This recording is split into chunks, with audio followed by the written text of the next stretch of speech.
You have no future anyway. Just tell the police you were driving." Elena Vargas heard the sentence in her parents' garage and felt something old inside her finally go quiet. Outside, sirens were already moving closer. Her sister had stolen her car, struck a man, and fled. Her parents were not asking whether the victim was alive. They were asking Elena to become guilty because they still believed she was the daughter no one would miss. Her mother, Carmen, gripped her shoulders so tightly her nails dug through the fabric of her jacket. Outside, Elena's gray sedan sat damaged on the curb, its front bumper crushed and one headlight hanging loose.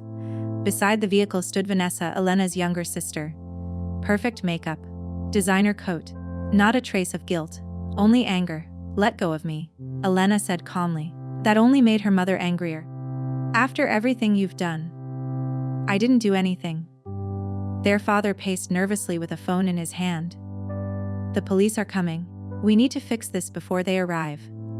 Fixing things always meant the same thing in this family. Elena accepted the blame. Vanessa walked away untouched. The pattern had been polished by years of use. Carmen did not need to say all the words anymore. Roberto did not need to raise his voice. Vanessa only had to look wounded, and the family machine began arranging itself around her rescue. Elena had spent half her childhood standing in that machine, learning that honesty became disobedience whenever it inconvenienced the favorite child. It had been that way since childhood. Vanessa was the favorite daughter, the beautiful one, the social butterfly, the girl who could never do wrong. Family photographs told the story before anyone said it aloud. Vanessa in the center, Elena near the edge, Vanessa's certificates framed in the hallway, Elena's scholarship letters tucked in a drawer, because Carmen said too much praise made siblings compete. Even celebration had been rationed according to usefulness. Vanessa received admiration. Elena received expectations. Elena was the disappointment, the quiet one, the daughter who left home at 20. What her family never knew was that Elena had built an extraordinary life away from them. They believed she worked in a courthouse processing paperwork. They had no idea she was a respected federal judge. Elena had not planned to keep the appointment secret. When the nomination first became possible, she called Carmen and tried to explain the background investigation, the Senate process, and the years of work that had led there. Her mother interrupted to say Vanessa's boutique opening was the same weekend and asked Elena not to create competition. So Elena said only that work was going well. Judge Samuel Avery, the mentor who had hired her as a young law clerk, attended every confirmation hearing. Her parents attended none. When Elena was sworn in, Avery placed the robe over her shoulders and whispered that a title could not heal neglect, but it could be used to ensure neglect did not enter her courtroom unnoticed. Elena remembered the weight of that robe. It was heavier than she expected, not because of the fabric, but because of what it required her to leave outside: pride, anger, vanity, the hunger to prove everyone wrong. A judge who used the bench to settle private wounds would become another kind of danger. So she learned discipline. She let the title be public and the pain be private. Her family saw a photograph from the ceremony and assumed she was holding another judge's robe. Vanessa joked online that Elena's courthouse paperwork finally came with costumes. Elena did not correct her. Silence became a boundary. If they believed she had nothing worth envying, perhaps they would stop trying to take it. They still called when they needed contracts reviewed, traffic tickets explained, or emergency money transferred. Every request arrived wrapped in dismissal. Carmen told relatives Elena was helpful with forms. Roberto said she lacked Vanessa's courage to build a real business. Elena answered fewer calls but never closed the door completely. Some childhood hope remained. That one day her parents would ask who she had become without first asking what she could fix. That hope embarrassed her because she knew better. She had sentenced fraud defendants who cried less convincingly than Carmen. She had watched witnesses cling to families that treated loyalty as a leash. Still, a daughter can understand a pattern and ache for an exception. Elena kept a small space open for the impossible sentence. "We are proud of you." It never came. That hope ended in the garage. She never corrected them. Not because she was ashamed. Because she learned long ago that they only noticed her when they needed something. The secrecy protected more than pride. Federal judges receive threats. Public attention can reach homes, schools, grocery stores, elderly relatives.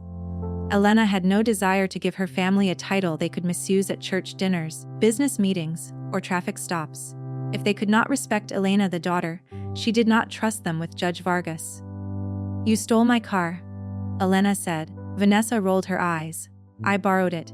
You were drinking." Vanessa smirked. "Careful. False accusations are illegal." Elena's eyes moved to the dented hood and the dark stains on the bumper. "Who did you hit?" Vanessa's face tightened. Before she could answer, Carmen slapped Elena across the face. The crack echoed through the street. "Don't speak to your sister like that!" her mother shouted. Elena ignored the sting. "As the victim alive." "That's not important right now," her father said. Elena stared at him. "Of course it is. The important thing is Vanessa still has a future," he replied. "Her business, her engagement, her reputation." He didn't finish the sentence. He didn't need to. Elena knew the rest. "You have nothing. You are expendable. You can take the fall." It was not the first time. At 12, Elena accepted punishment after Vanessa broke a neighbor's window because Carmen said the younger child could not handle shame. At 17, Elena surrendered her college savings after Vanessa crashed their father's car. Each sacrifice was described as proof of love and then forgotten as soon as the danger passed. The worst memory was not even one of the large sacrifices. It was a birthday cake. Elena had turned 15, and Carmen bought the flavor Vanessa liked because Vanessa cried at the bakery. When Elena asked why her own birthday had become another accommodation, Roberto said, "Be mature." That word followed her for years. Mature meant silent. Mature meant useful. Mature meant letting other people call theft harmony. The family had trained Elena to believe fairness was selfish when it protected her. Federal court had taught her the opposite. Justice failed whenever the easiest person to blame was treated as the safest person to sacrifice. She had seen that danger in plea agreements, family affidavits, workplace investigations, and police reports written too quickly. The least powerful person in a room often becomes the most convenient explanation for what everyone else wants hidden. Elena had built a career refusing convenience when facts pointed elsewhere. Vanessa stepped closer and smiled. "For once, you could actually be useful." At that moment, Elena's phone vibrated. A message appeared. "Secure room ready. Judge Vargas." She locked the screen before anyone could see it.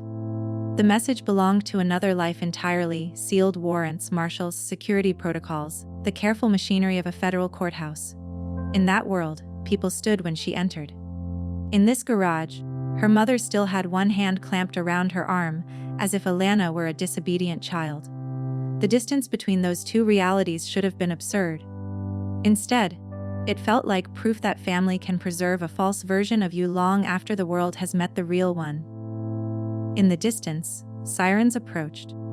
Carmen grabbed her arm. "Listen carefully. You're going to tell the officers you were driving."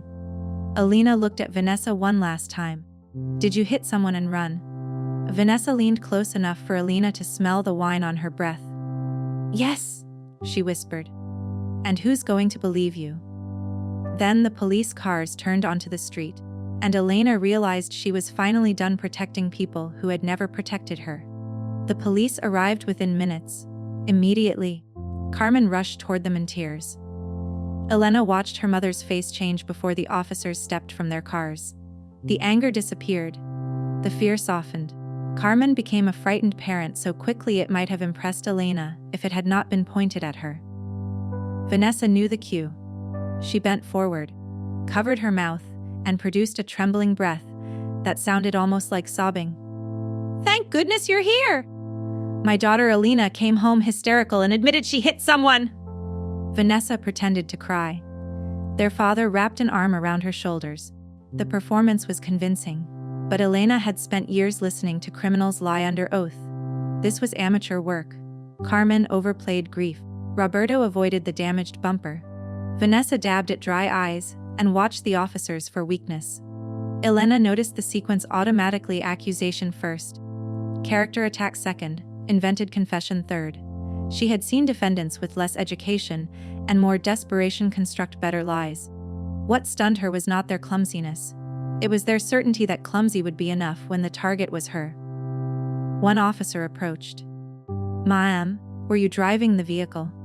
It would have been so easy for the old training to answer before the truth could gather itself. Apologize. Explain. Absorb.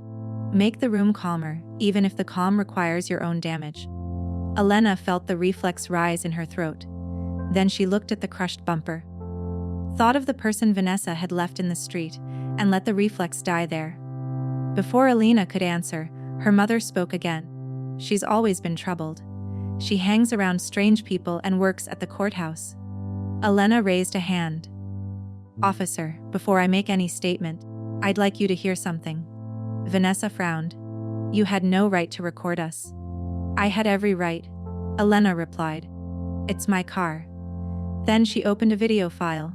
The footage showed Vanessa stealing the keys from Elena's purse. Another clip showed a wine bottle rolling across the passenger floor. Vanessa's face turned white. "You're lying." "No." The next recording played. The impact.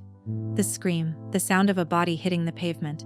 Then Vanessa's panicked voice. "No! Start the car! Go!" The officers exchanged shocked looks. "Where did this happen?"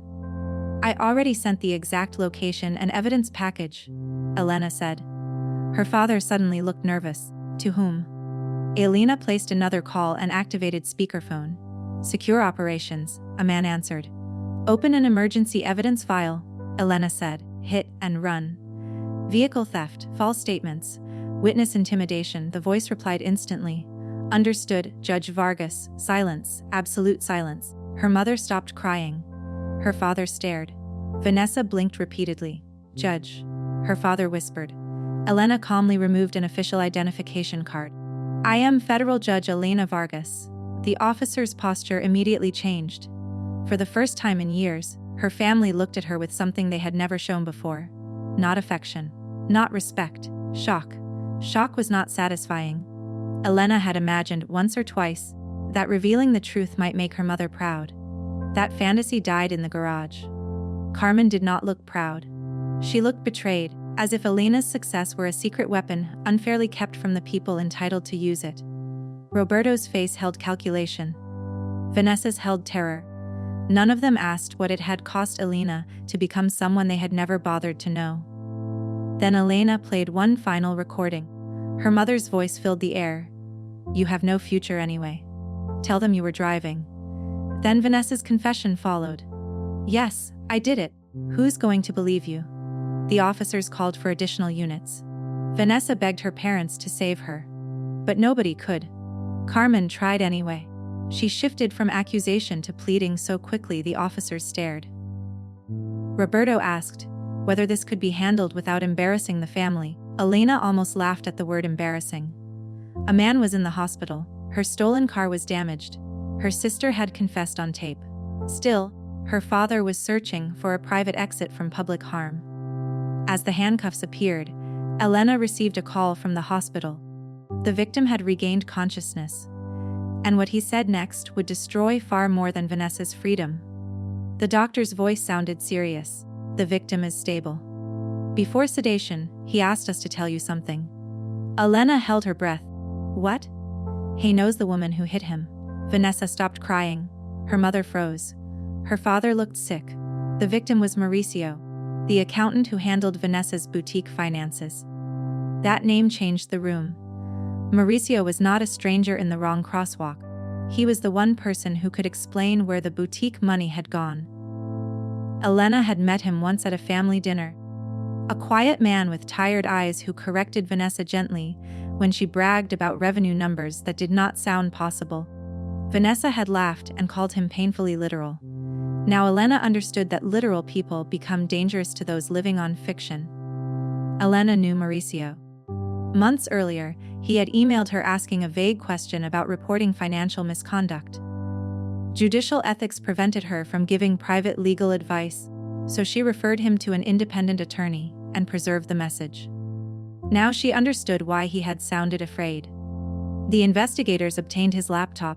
It contained 2 sets of books, the statements Vanessa showed investors, and the real ledger Mauricio maintained after noticing discrepancies.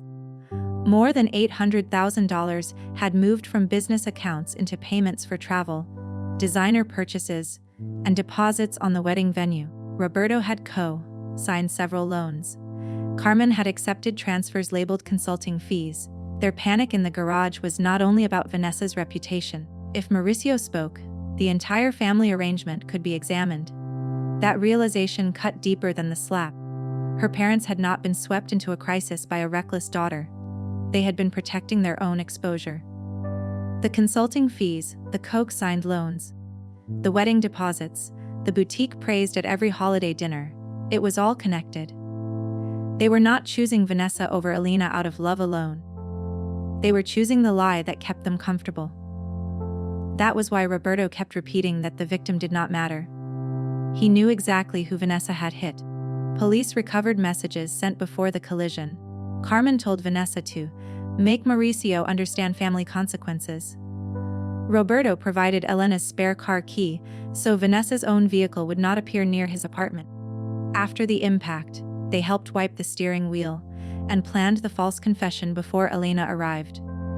The request that she take the blame had been conspiracy, not parental panic. According to hospital staff, Mauricio claimed Vanessa had threatened him days earlier over missing money. Suddenly, the hit and run looked very different. Investigators discovered Vanessa had secretly drained funds from her business to support a luxury lifestyle she could no longer afford. When Mauricio threatened to expose the fraud, she confronted him. That same night, after drinking heavily, she struck him with Elena's stolen car and fled the scene. The evidence became overwhelming. Video recordings, GPS records, audio confessions, financial documents. Investigators reconstructed the night minute by minute. Vanessa leaving the boutique after closing. Roberto's call lasting 11 seconds. Long enough to say the street was clear. Carmen's text reminding Vanessa not to use her own car. Mauricio stepping from his apartment building with a folder under one arm. The impact. The pause. The car reversing just enough to clear the curb before speeding away. It was all there, not as one dramatic revelation, but as a chain of choices no one could rename as panic. The financial side was just as precise. Mauricio had marked suspicious entries in red and copied invoices to a personal drive because he feared the office computer would be wiped. He had listed every fake vendor, every investor packet, every transfer Carmen called consulting and Roberto called bridge financing. Vanessa's business had been a stage set. Behind the pretty front window was a ledger bleeding money into the family image. The secure room mentioned in Elena's message belonged to the courthouse emergency response team. She had been preparing for a sealed hearing involving organized financial crime when Carmen called her home. The body camera and vehicle system on her official security detail captured her location across town at the exact moment Mauricio was struck. Her family had selected the one person whose whereabouts were independently logged by federal officers. The irony was almost too clean for real life. For years, they had dismissed Elena's career as paperwork. Paperwork was what saved her. Logs, timestamps, access entries, vehicle records, security messages, sworn protocols. The life they mocked had created a wall of facts between Elena and the confession they wanted to force into her mouth. Vanessa's confidence collapsed when detectives explained that fact. She asked for a private conversation with Elena and offered to tell prosecutors her parents planned everything if Elena would ooze the judge thing to protect her. Elena refused to meet. The request came through her attorney, then through an aunt, then through a childhood neighbor who said blood should not testify against blood. Elena recognized the phrasing. It was the family's oldest spell. Make truth sound like betrayal. Make silence sound like love. She answered none of them directly. Her statement was already with investigators, and for once, that was enough. Judicial power was not a family coupon. She recused herself from every proceeding connected to the case and reported the attempted influence to the chief judge. Then she became what her family had never permitted her to be, a witness, allowed to tell the truth and leave the consequences to someone else. Recusal hurt more than she expected. Part of her wanted to march into every room and make sure no one softened the record for people who had never softened anything for her. But the bench had taught her restraint was not weakness. It was the structure that kept power from becoming revenge. She would give her statement. She would preserve her evidence. She would let a different judge say what the law required. Every lie collapsed. Not at once. Lies rarely surrendered together. First came the story that Elena had confessed. Then the story that Vanessa borrowed the car innocently. Then the story that Mauricio was a stranger. Then the story that the boutique books were merely disorganized. Each version fell, and behind each one stood another person who had benefited from Elena being blamed before anyone asked a second question. The case took 14 months. Mauricio underwent 6 surgeries and learned to walk with a cane. Vanessa's attorneys argued she had panicked after an accident, but the messages, stolen key, and second set of books established motive. Carmen and Roberto claimed they were only protecting a frightened daughter. The garage recording captured them ordering an innocent person to confess before asking whether Mauricio was alive. During those 14 months, Elena's relatives tried to build a second trial outside the courthouse. They whispered that she had become arrogant, that power had changed her, that a real daughter would have handled things privately. Elena did not answer. Privacy was where the crime had tried to live. Public record was where it went to die. Vanessa pleaded guilty to aggravated vehicular assault, leaving the scene, fraud, and conspiracy. Carmen and Roberto accepted separate pleas for obstruction, witness intimidation, and participation in the financial scheme. Restitution orders forced the sale of property purchased with boutique funds. At sentencing, Mauricio spoke slowly from behind a wooden rail. He said the collision injured his body, but the plan afterward revealed the deeper crime. 3 people were willing to replace the truth with Elena's life because they considered hers less valuable. Elena had kept her composure through most of the proceedings, but that sentence reached the place discipline could not guard. Less valuable. Mauricio had named the wound with courtroom precision. It was not merely that her family had lied. It was that the lie depended on a hierarchy they had built long ago, one where Vanessa's future was treasure and Elena's was spare change. Elena sat in the back row. Her parents did not look at her. The judge imposed prison time on Vanessa and shorter custodial sentences on Carmen and Roberto. He also stated for the record that Elena's refusal to cooperate with them prevented a wrongful prosecution and preserved evidence of a larger fraud. Hearing another judge say her name without the old family adjectives was unexpectedly painful. Not troubled, not jealous, not difficult. Elena Vargas, witness. Elena Vargas, vehicle owner. Elena Vargas, the person who preserved evidence. The record sounded almost plain, and that plainness was its mercy. It gave her back to herself without decoration. For once, the official story contained her full role. Vanessa's boutique closed. Her fiancé canceled the wedding. Her reputation disappeared almost overnight. Meanwhile, Carmen and Roberto desperately tried to portray Elena as bitter and unstable. No one believed them. The facts spoke louder than excuses. That was new. In her family, excuses had always spoken first and loudest. Facts waited in the corner, polite and ignored. But recordings did not care who cried. Bank records did not care who was prettier. GPS data did not care whose future had been advertised as more important. Elena had built her life around that principle, and now it stood between her and the lie meant to swallow her. One day, a relative messaged Elena. "Your mother says you destroyed the family." The message arrived while Elena was reviewing a sentencing memo. For a few seconds, the old achy answered before discipline could. She imagined Carmen at someone's kitchen table, retelling the story with herself as victim and Vanessa as misunderstood. Then Elena looked at the case file in front of her, at the sworn statements and exhibits, and remembered that some people never want truth. They want an audience. Elena replied with a single sentence. The family was destroyed the moment they chose to sacrifice an innocent daughter to protect a guilty one. Then she blocked the number. Months later, Vanessa accepted a plea deal. Mauricio survived but was left with permanent injuries. When reporters asked what saved his life, he answered, "I wasn't saved by a camera. I was saved by a woman who refused to lie." Elena heard the quote from a clerk who printed the article and left it on her desk. She closed her chamber's door before reading it. Praise made her uneasy when it touched private wounds, but Mauricio's words did something else. They separated her refusal from revenge. She had not ruined her family by telling the truth. She had helped a man live long enough for the truth to matter. Those words stayed with Elena. Mauricio later visited her chambers, not to discuss the case, but to return the courthouse referral card she had once sent him. He had kept it in his wallet the night he was struck. The card was bent, stained, and soft at the corners. Elena turned it over in her hands and thought about how small acts disappear from memory, while still remaining in someone else's pocket. She had not solved his problem when he first wrote to her. She had simply refused to ignore a frightened question. Sometimes that is the first plank in a bridge neither person knows they are building.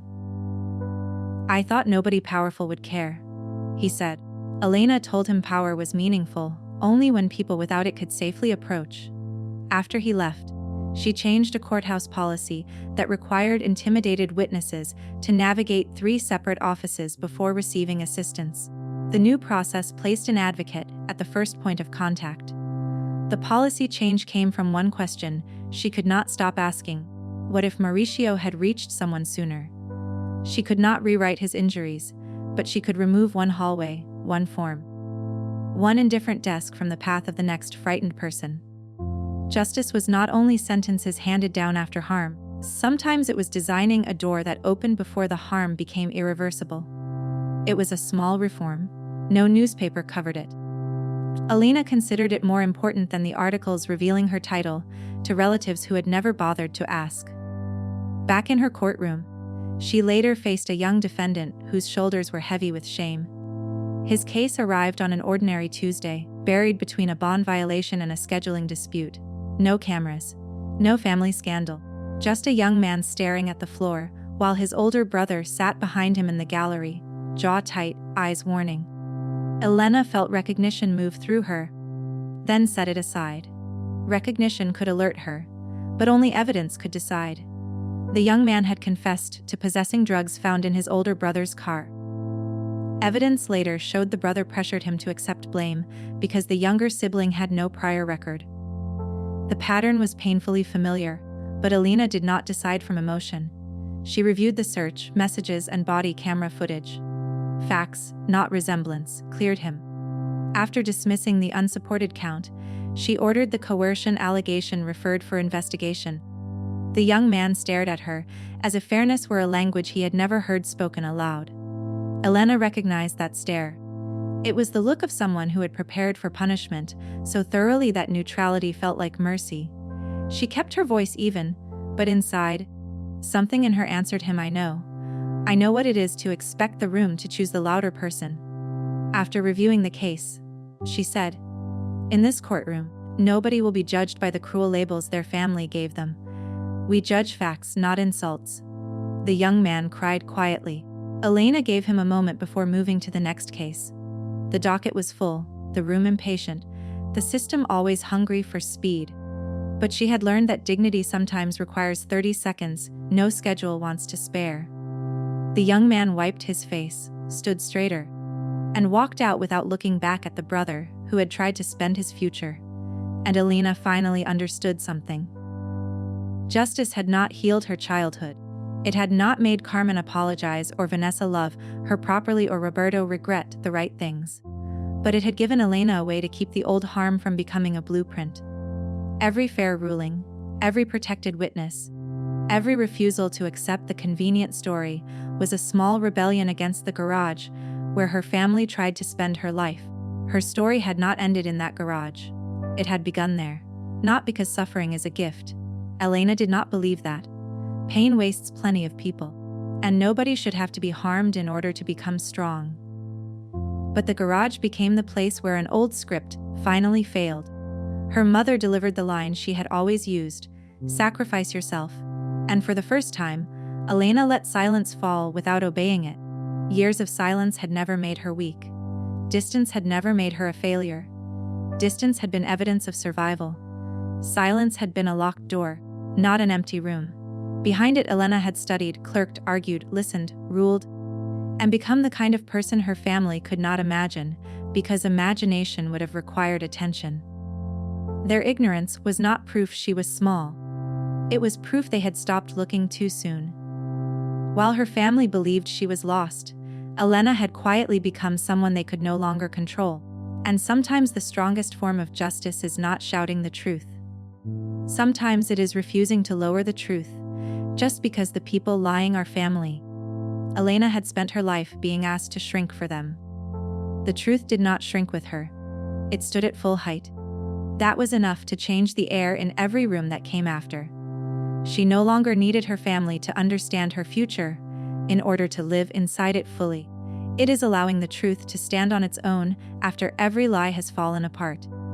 Elena's family spent years calling her futureless because they never looked beyond the role they assigned her. In the end, her title did not save her. The habit beneath it did. Listen carefully, preserve evidence, and never confuse the loudest story with the truth. The title only made the reveal dramatic. The discipline made it survivable. Long before anyone called her judge, Elena had learned to notice what people tried to rush past. That habit, sharpened by years of being overlooked, became the one thing her family could not outtalk. If you know someone who needs to hear this, share this video with them. Thank you for being here. Drop a comment, hit subscribe, and I'll see you in the next one.